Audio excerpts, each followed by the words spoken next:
Question अपने पास ये है कि आप एक name of the given compound बताना है, ठीक है। इसमें अपना नंबरिंग करेंगे तो 1 2 3 4, ठीक है। 4 कार्बन का मेन चेन है, अल्काइन ग्रुप है, और थर्ड पे क्या है अपना एक लोकेंट है, ब्रांच है, मिथाइल। इजी सा क्वेश्चन है एकदम। क्या हो जाएगा 3 मिथाइल ब्यूट 1 आइन, ठीक है। आसान सा क्वेश्चन था। नेक्स्ट चलते हैं। तो यहाँ पर पूछ रहा है कि salicylaldehyde forms from phenol by reacting with. पिछले भी क्वेश्चन आ चुका है, ये रिमर्टिमन रिएक्शन है। फिनॉल से सैलिसिल्डिहाइड कैसे मिलता है, क्लोरोफॉर्म को लेते हैं बेस के प्रेजेंस में, तो अपना सैलिसिल्डिहाइड मिल जाता है, ठीक है। यहाँ पर अपना एक फिनॉल है, इसको क्लोरोफॉर्म के साथ बेस के प्रेजेंस में लेते हैं तो अपना सैलिसिल्डिहाइड प्रोडक्ट मिल जाता है। तो इस वजह से बी ऑप्शन करेक्ट हो जाएगा, ठीक है। ये भी इंपॉर्टेंट है, कोल्ब्स रिएक्शन का ये दिया हुआ है, ठीक, इसको भी ध्यान रखना है। ये कोल्ब्स रिएक्शन है, यहाँ से प्रोडक्ट अपना आता है सैलिसिलिक एसिड। करने का मतलब फिनॉल के साथ अगर CO2 KOH और CO2 रहा तो अपना प्रोडक्ट आता है सैलिसिलिक एसिड, और ये कोल्ब्स रिएक्शन होता है, ठीक है। दोनों नेम रिएक्शन है, ध्यान रखना है। अब थर्ड क्वेश्चन में ये बोल रहा है कि अल्कीन है अपने पास और उसे 2 रिएजेंट के साथ रिएक्शन करा रहा है। एक में क्या है B2H6 को THF के साथ लेते हुए H2O2 और OH माइनस लिया हुआ है, ठीक है। यहाँ से हम जानते हैं कि ये एंटी मार्कोनिकोव्स रूल को फॉलो करते हुए अल्कीन में OH माइनस को जोड़ता है। अल्कोहल बनाने का तरीका है हाइड्रोबोरेशन और ऑक्सीमर्क्यूरेशन, तो ये एंटी मार्कोनिकोव्स रूल को फॉलो करता है। कहने का मतलब OH वहां जुड़ेगा जिस डबल बॉन्ड वाले कार्बन के पास ज्यादा हाइड्रोजन होगा, एंटी मार्कोनिकोव्स रूल फॉलो करता है, ठीक है। तो ज्यादा हाइड्रोजन कहां पर है, यहाँ एक हाइड्रोजन है, यहाँ पर 0 हाइड्रोजन है, एक वाले के पास जुड़ जाएगा, प्रोडक्ट अपना क्या आ जाएगा, इसका प्रोडक्ट अपना ये आ जाएगा, ठीक है। और ये H2H+ क्या है, कार्बोकैटायन का रीअरेंजमेंट होता है अगर स्टेबल कार्बोकैटायन पहले से नहीं है तब। अगर पहले से ये स्टेबल कार्बोकैटायन आ रहा है तो कोई रीअरेंजमेंट करने का जरूरत नहीं है। जैसे कि इस केस में यहाँ पर अगर मार्कोनिकोव्स रूल लगाएंगे तो कम हाइड्रोजन के पास OH जुड़ेगा, और ये 3 डिग्री है तो कोई स्टेबल कार्बोकैटायन और रीअरेंज होने का चांस नहीं है। इस वजह से इस केस में सिंपल सा मार्कोनिकोव्स एडिशन लगाते हुए OH को 3 डिग्री अल्कोहल यहाँ पर बन जाएगा, ठीक है। तो इस केस में ज्यादा हाइड्रोजन वाले के पास जुड़ा है एंटी मार्कोनिकोव्स रूल लगाते हुए, ये केस में कम हाइड्रोजन वाले के पास जुड़ा है मार्कोनिकोव्स रूल लगाते हुए। हालांकि यहाँ पर अगर और ज्यादा स्टेबल कार्बोकैटायन बनने का चांस रहता तो वहां पर OH को जोड़ते हैं, ठीक है। ये इसका प्रोडक्ट हो जाएगा। अब फिर से एक आईपेक नोमेनक्लेचर का क्वेश्चन है। तो यहाँ पर 2 फंक्शनल ग्रुप है, एक साइनाइड है और एक अमीन ग्रुप है। तो इसमें मालूम होना चाहिए कि ये प्रायोरिटी जो है साइनाइड का ज्यादा होता है, नाइट्राइल का ज्यादा होता है। तो 1 2 3 4 5। अब जब ये लेस प्रायर हो गया तो इसको लोकेंट की तरह करते हैं, और जब अमीन को लोकेंट की तरह करते हैं तो उसको अमीनो ग्रुप बोलते हैं। तो अमीनो के लिए यहाँ पर 4 अमीनो 5 कार्बन का यहाँ पर नाइट्राइल ग्रुप है तो क्या हो जाएगा पेंटेन नाइट्राइल, ठीक है। ये करेक्ट आईपेक नेम हो जाएगा गिवन कंपाउंड का 1 2 3 4 5, हाँ ठीक है, 4 अमीनो पेंटेन नाइट्राइल।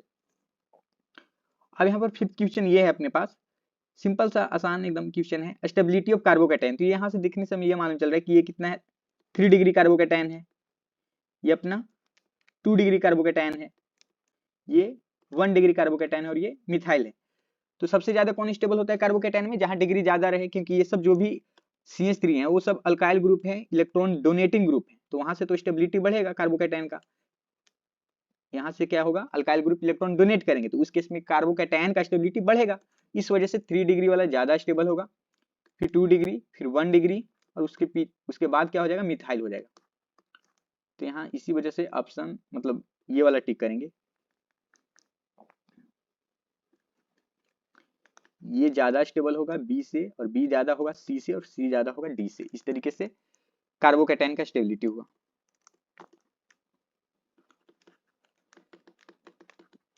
ठीक है। नेक्स्ट क्वेश्चन है अपना 6th में स्टेटमेंट 1 एंड स्टेटमेंट 2 दिया हुआ है, इसमें बताना है कि मतलब कौन सही है कौन गलत है, या दोनों सही है या दोनों गलत है। तो देखते हैं 6 में बोल रहा है स्टेटमेंट 1 में कि halogen attach to bulky group undergoes SN2 reaction.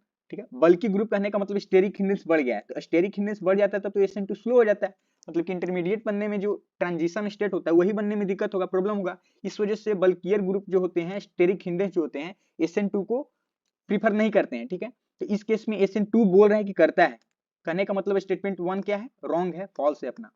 ठीक है, जैसे कि हम लोग पहले भी देखे हैं, जानते हैं कि यहाँ पर 3 डिग्री वाले में सबसे स्लो होता है, उससे थोड़ा सा फास्टर 2 डिग्री 1 डिग्री, उसके बाद मिथाइल। तो यहाँ पर स्टेरिक हिंडेंस जैसे जैसे कम होते जाता है, स्टेबिलिटी उसके तरफ जाता है SN2 में। ठीक है, तो स्टेरिक हिंडेंस से SN2 लेस रिएक्टिव होता है, मतलब कि यहाँ पर बल्कि ग्रुप जो है SN2 को प्रीफर नहीं करता है। ठीक है, वही यहाँ पर सेकंड स्टेटमेंट बोल रहा है कि secondary alkyl halide react with C2H5। ये अपना देखकर मालूम होना चाहिए कि पोलर प्रोटिक सोल्वेंट है, और पोलर प्रोटिक सोल्वेंट में कौन सा रिएक्शन होगा, SN1 रिएक्शन दिया हुआ है, सही बात है, पोलर प्रोटिक सोल्वेंट है, SN1 रिएक्शन होगा, सिंपल सा। ये स्टेटमेंट अपना सेकंड वाला स्टेटमेंट सही है, मतलब कि फर्स्ट स्टेटमेंट फॉल्स है, रॉन्ग है, and second statement is true, ऐसा कुछ ऑप्शन होगा उसको टिक कर देना था। अब 7 नंबर क्वेश्चन में प्रोडक्ट फाइंड करना है। तो अपने पास ये बेंजीन है, बेंजीन के बाद नाइट्रेशन करा रहे हैं, तो पहले नाइट्रेशन कराएंगे तो क्या आएगा, नाइट्रोबेंजीन आएगा। ठीक है, अपना क्या आएगा, नाइट्रोबेंजीन आएगा। नाइट्रोबेंजीन को फिर से रिड्यूस करने के लिए SNHCl लिए हैं, तो यहाँ पर सिंपली रिड्यूस कर देगा, और नाइट्रो को किस में चेंज कर देगा, NH2 में। तो अपना ये एनिलीन बन चुका है, ये एनिलीन बन चुका है। अब उसके बाद NaNO2HCl लिया है, तो यहाँ से बेंजीन डाइजोनियम साल्ट बन जाएगा, आसान सा है, डाइजोटाइजेशन प्रोसेस, तो अपना बेंजीन डाइजोनियम साल्ट बन जाएगा।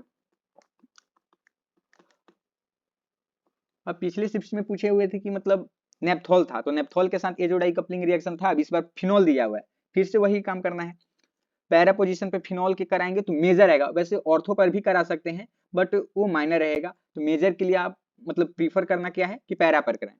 ठीक है, अगर पैरा पर कोई ऑक्यूपाइड रहता है दूसरा ग्रुप तो ऑर्थो पर करा सकते हैं, ऐसा कोई जरूरी नहीं है। तो यहाँ पर खाली है तो मेजर के लिए हम पैरा पर अटैक कराएंगे, और यहाँ पर इस तरीके से प्रोडक्ट बन जाएगा, मतलब ये फिनॉल इस तरीके से, और इसके पैरा से जुड़ जाएंगे, तो अपने ये जो कपलिंग रिएक्शन का। ठीक है, हो सकता है कि इसका कलर भी पूछ ले, तो एक मैंने ट्रिक बताया था कि इस तरीके से याद रखना है ट्रिक को। यहाँ से क्या होता है, फिनॉल, पी से फिनॉल, फिनॉल का कलर जो है ये डाई का क्या होगा, ऑरेंज होगा, ये भी इंपॉर्टेंट है, कलर से रिलेटेड पूछ सकता है। यहाँ से नेप्थोल, नेप्थोल का कलर क्या होगा, ऑरेंज रेड होता है। ठीक है, उसी तरीके से एनिलीन के साथ कपलिंग करेंगे तो कैसा कलर आएगा, येलो आएगा, ध्यान में रखना है। ठीक है, ऑरेंज, ठीक है, ये रेड और ये येलो। पी से यहाँ पर क्या है, फिनॉल, नेप्थॉल, और वाई से एनिलीन है। तो आगे की शिफ्ट में हो सकते हैं कि कपलिंग रिएक्शन फिनॉल का पूछ लिया है, नेप्थॉल का पूछ लिया, तो एनिलीन का पूछ ले। ठीक है, तो ध्यान रखना है, तो अपना ये आंसर हो जाएगा, ये प्रोडक्ट आ जाएगा। ठीक है, ये ऑप्शन करेक्ट हो जाएगा। फिर नेक्स्ट में पूछ रहा है कि what are the products of the reaction of metachlorobenzaldehyde with 50% KOH। ठीक है, अब एल्डिहाइड या कीटोन है, बेस के साथ में लिया हुआ है, तो या तो एल्डोल होगा या तो कैनिजारो होगा। अब देखते हैं कि क्या होगा, सिंपल सा है, बेंजल्डिहाइड है तो उसके पास कोई अल्फा हाइड्रोजन नहीं होगा, तो क्लियर से पता चल रहा है कि यहाँ पर फिर कैनिजारो रिएक्शन होगा, मेटाक्लोरोबेंजल्डिहाइड।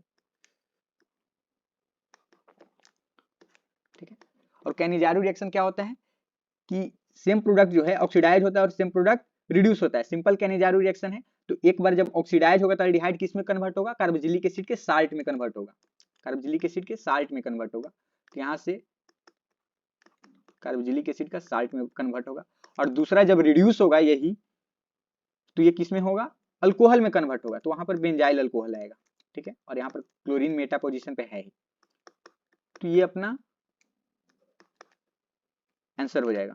ठीक है, दो प्रोडक्ट्स आएंगे कैनिजारो रिएक्शन में, एक ऑक्सीडाइज करके आता है और एक रिड्यूस करके आता है, ऑक्सीडाइज करेगा तो क्या होगा, कार्बोक्सिलिक एसिड का साल्ट बनाएगा, ठीक है, और रिड्यूस करेगा तो अल्कोहल। अब ऐसा कैनिजारो क्यों बोल रहे हैं, क्योंकि इसके पास कोई अल्फा हाइड्रोजन नहीं है। तो वैसा अल्डिहाइड या कीटोन जिसके पास अल्फा हाइड्रोजन नहीं होता है, वो बेस के प्रेजेंस में कौन सा रिएक्शन देगा, कैनिजारो रिएक्शन देगा। तो कैनिजारो रिएक्शन देगा तो आराम से एक को ऑक्सीडाइज करके कार्बोक्सिलिक एसिड का साल्ट बना लेंगे, एक को रिड्यूस करके अल्कोहल बना लेंगे। सिंपल सा रिएक्शन था। Okay, thank you.